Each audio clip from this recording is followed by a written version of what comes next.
Laissez-vous.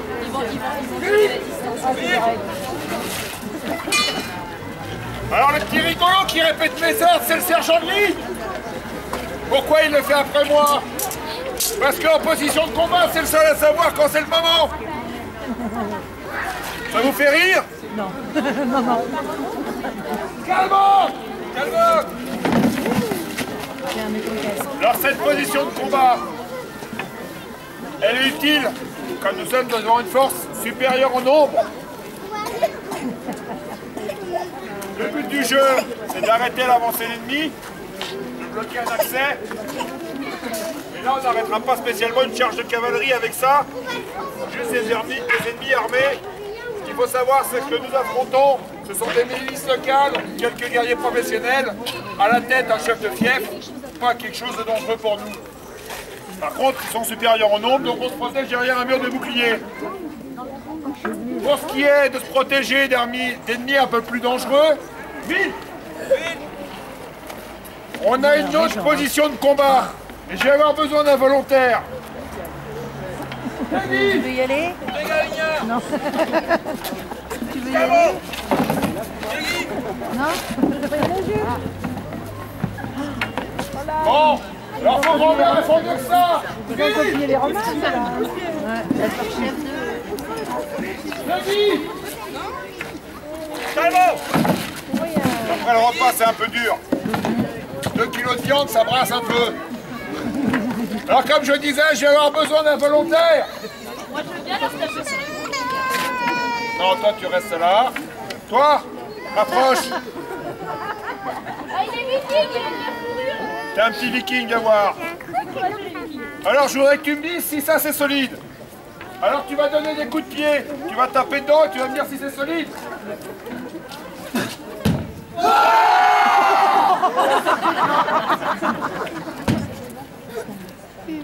C'est solide? Moi je vais vérifier, pousse-toi. Non, merci. Alors cette position-là va arrêter une charge de cavalerie.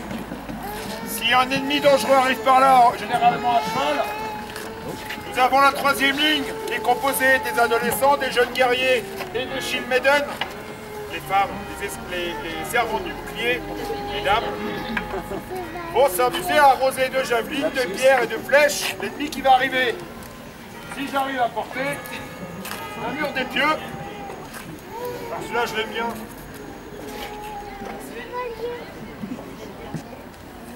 Les pieux du viking, il y a une petite particularité, il a des ailettes. Alors, je vais vous montrer à quoi ça sert. Alors déjà, quand vous avez un cavalier au sol, on le pique, ça rentre pas au pouce. C'est sympathique. Jardiner, c'est bien aussi. Notre petit ami qui est derrière son bouclier, je vais attraper le bouclier s'il veut bien. Il résiste.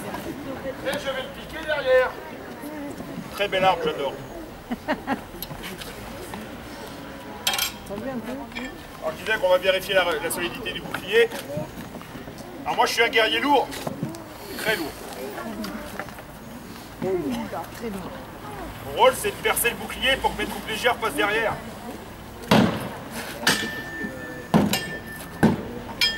Vous confirmez, ça tient. Vite! Alors, on est un petit peu chronométré, donc on va passer vite en revue les différents combattants vikings. Le Huskarl, guerrier professionnel, lourdement armé, première ligne. Je suis Jarl du clan, c'est ma garde d'élite, guerrier lourd. Il est très riche, une côte de maille c'est 150 chevaux, une épée 15 chevaux. Différents guerriers, 2 guerriers principaux, les guerriers berserkers, entre autres le Ulfelnar, habité par l'esprit du loup. C'est un guerrier léger qui passe inaperçu, ne fait pas de bruit. Quand vous tombez dessus, c'est trop tard. C'est que vous êtes mort, ou en voie de l'être. Merci. Autre berserker, le berserker habité par l'esprit de l'ours. Calme. Le problème, c'est qu'ils m'ont vite en pression. L'ours ressort en lui. Il est aussi bien dangereux pour nous que pour les autres. Calme. Rondin, c'est un suivant. Difficilement contrôlable.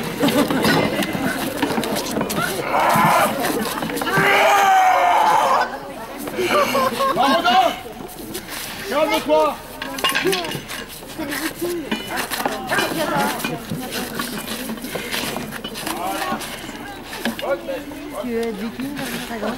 Vous verrez, les gens richement colorés. Comme un viking, toi? Le rang social chez les vikings Toi, tu veux être viking. se présente par les couleurs. Toi, Méchard. Le rouge, très riche, c'est de l'oxyde de fer pour le teinter. On a suffisamment d'argent pour faire du rouge plutôt que de faire des armes. On est riche. Ici, notre ami Stigmar qui est riche marchand, il est couvert de bijoux. À moi, Stigmar. Non, non, non, non, non. Beaucoup de bijoux.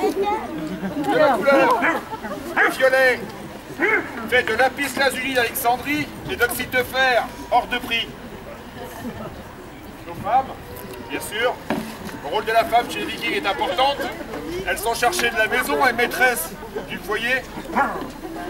Elles sont également responsables de l'éducation des enfants au combat, formation au combat, protection du village, etc. etc. La femme principale, Il va s'asseoir sur le la truc, second, là. la Landsfeierting, la maîtresse des terres. Elle prend le commandement du village et du clan quand le chef de guerre n'est point là, quand le chef de clan n'est pas là. Tout le monde doit lui obéir. Elle a plein pouvoir, on la reconnaît par ses bijoux et surtout par des clés qu'elle a à la ceinture, elle a toutes les clés des maisons. Ben là, elle les a pas, elle les a oubliées. En général, c'est la femme du chef de clan. Une femme très importante, chez nous, la Seikona. Elle habite la cède, la nature, la forêt. Les dieux parlent à travers elle. C'est la voix des dieux qu'elle filtre et qu'elle restitue pour nous donner conseil. Ce n'est pas de la divination, elle parle vraiment avec la voix des dieux. Oui. Les devins chez les Vikings sont exécutés, très mal vus. Elle fait des soins, elle lit les runes, elle guérit les blessés. Par contre, elle nous intrigue un peu, elle a beaucoup de pouvoir, donc elle vit à l'extérieur du village. Sinon, nos femmes, sont chargées de l'éducation des enfants. Une tenue classique, de lin, c'est un peu les sous-vêtements de l'époque. Un tablier ou un tabar avec des couleurs un petit peu neutres. Son mari doit être un peu riche, il lui a offert des petits bijoux en argent. C'est une femme libre, elle a un couteau. Je suis un homme libre, j'ai des Winningas, j'ai une arme.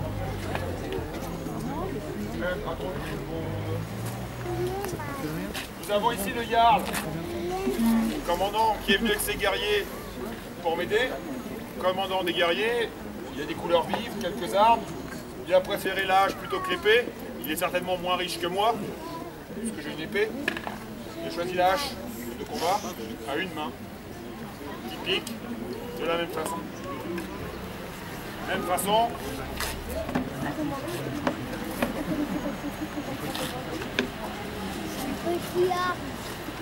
Donc la période représentée, c'est des guerriers vikings de l'an 1000, avec du matériel de l'an 1000.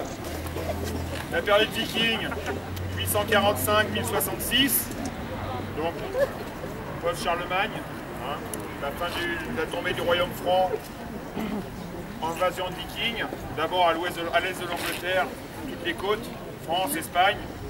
Pourquoi aujourd'hui nous sommes à Bourg-en-Bresse? Parce que les vikings sont montés avec leurs grecs et non leurs dracars jusqu'à Valence. Et on fait des raids dans toute la région. Alors pourquoi pas Bourg-en-Bresse? Arrête. Non.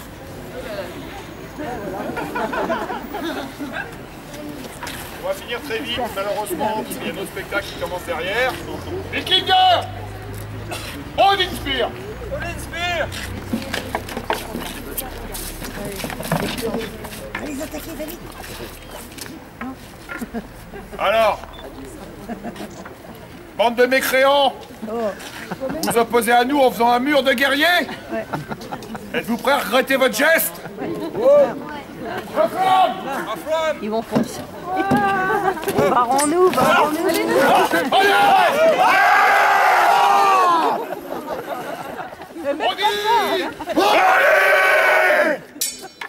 Bonne journée!